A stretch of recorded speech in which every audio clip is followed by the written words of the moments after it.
नमस्कार बच्चों। जवाहर नवोदय विद्यालय नांदेड़ के इस ऑनलाइन सेशन में आपका स्वागत है। आज हम कक्षा 8वीं की विषय हिंदी की पहली कविता जिसका शीर्षक ध्वनि है के इस चौथे भाग में कविता ध्वनि के पदों की व्याख्या पढ़ेंगे। कविता ध्वनि। ध्वनि कविता में कवि ने वसंत ऋतु के माध्यम से आज की युवा पीढ़ी के मन से निराशा और हताशा को दूर करने का प्रयास किया है। कवि सूर्यकांत त्रिपाठी निराला जी। कविता ध्वनि का पहला पद्यांश। अभी न होगा मेरा अंत, अभी अभी ही तो आया है मेरे वन में मृदुल बसंत। अभी न होगा मेरा अंत। कवि सूर्यकांत त्रिपाठी जी ध्वनि कविता की इन पंक्तियों में कह रही हैं कि उनका अंत अभी नहीं होगा। अभी उनके जीवन में बसंत रूपी यौवन आया है। इन पंक्तियों में कवि छिपे हुए तरीके से कह रहे हैं कि उनके मन जोश और उत्साह से भरा हुआ, जब तक वो अपने लक्ष्य को पा नहीं लेते वो हार नहीं मानेंगे। कविता ध्वनि का दूसरा पद्यांश है। हरे हरे ये पात, डालियाँ कलियाँ कोमल गात, मैं ही अपना स्वप्न मृदुल कर फेरूंगा निद्रित कलियों पर, जगा एक प्रत्युष मनोहर। कविता ध्वनि की इन पंक्तियों में कवि निराला जी ने प्रकृति का बहुत ही सुंदर चित्रण किया है। कवि कहते हैं कि चारों तरफ हरे भरे पेड़ हैं और पौधों पर खिली कलियां मानो अब तक सो रही हैं। मैं सूरज को यहाँ खींच लाऊंगा और इन सोई कलियों को जगाऊंगा। इन पंक्तियों में कवि ने हारे हुए और निराश लोगों को सोई हुई कलियां कहा है। जिस प्रकार सूरज के आ जाने से सभी पेड़ पौधों और कलियों में जान आ जाती है, ठीक उसी प्रकार निराला जी अपने प्रेरणा रूपी सूर्य से निराश लोगों के मन में उत्साह और उल्लास भरना चाहते हैं। इस तरह ध्वनि कविता में कवि सूर्यकांत त्रिपाठी जी जीवन से हार मान चुके लोगों को नया जीवन देना चाहते हैं।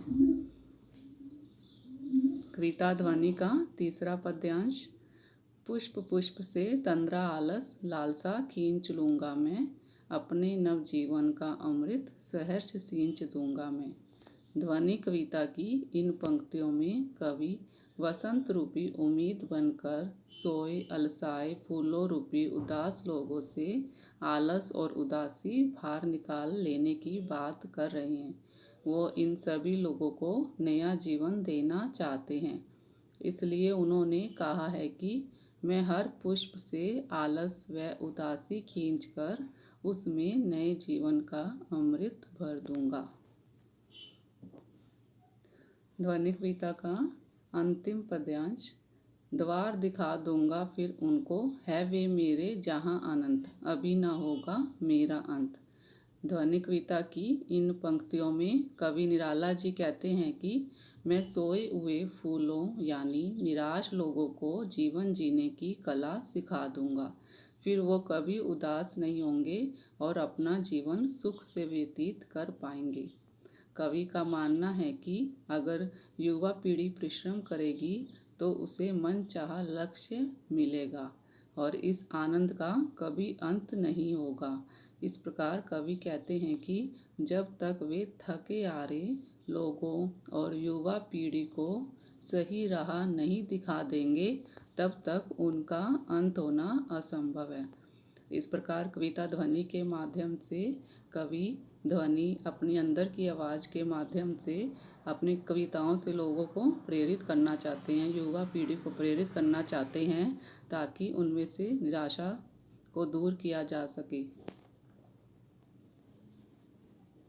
ध्वनि कविता का उद्देश्य क्या है? निराश लोगों के मन में नई चेतना भरना। दूसरा है उत्साहपूर्ण जीवन की प्रेरणा देना, जीवन में नवीन राह और रोशनी देना और लोगों के जीवन से आलस्य दूर करना। ये ध्वनि कविता का उद्देश्य है जो कवि सूर्यकांत त्रिपाठी निराला जी अपनी कविता के माध्यम से व्यक्त करना चाहते हैं। ध्वनि कविता का संदेश। इस कविता से हमें संदेश मिलता है कि जिस प्रकार वसंत ऋतु के आगमन से सारी सृष्टि खिलकर मनमोहक बन जाती है, उसी प्रकार हमें भी अपने श्रेष्ठ कार्यों से समाज, राष्ट्र और विश्व को आभा में बनाना चाहिए। ऐसे कार्य करने चाहिए कि सभी हमारा यशगान करें। इसके बाद कविता में से अति लघुरात्मक प्रश्न। प्रश्न 1, ध्वनि कविता के कवि का नाम लिखिए। प्रश्न 2, कविता में किस ऋतु का वर्णन है। तीसरा प्रश्न है, कवि सोई हुई कलियों के लिए क्या करना चाहता है। चौथा प्रश्न, कवि क्या सींचना चाहता है। पांचवा प्रश्न, कवि का संदेश किसके लिए है। रिक्त स्थान भरिए। कविता पढ़कर कविता को आपको रिक्त स्थान में पूरा भरना है। पहला है, मेरे वन में मृदुल डैश, फेरूंगा निद्रित डैश, जगा एक प्रत्युष डैश, पुष्प पुष्प से तंद्रा आलस डैश, अपने नव जीवन का अमृत। आपको ये रिक्त स्थान भरने हैं।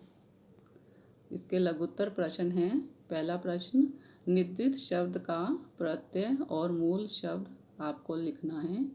दूसरे प्रश्न में अनंत शब्द का उपसर्ग और मूल शब्द लिखिए। तीसरा प्रश्न है, तंद्रा आलस शब्द का संधि विच्छेद कीजिए। चौथा प्रश्न है, प्रत्युष शब्द का उपसर्ग और मूल शब्द लिखिए। धन्यवाद।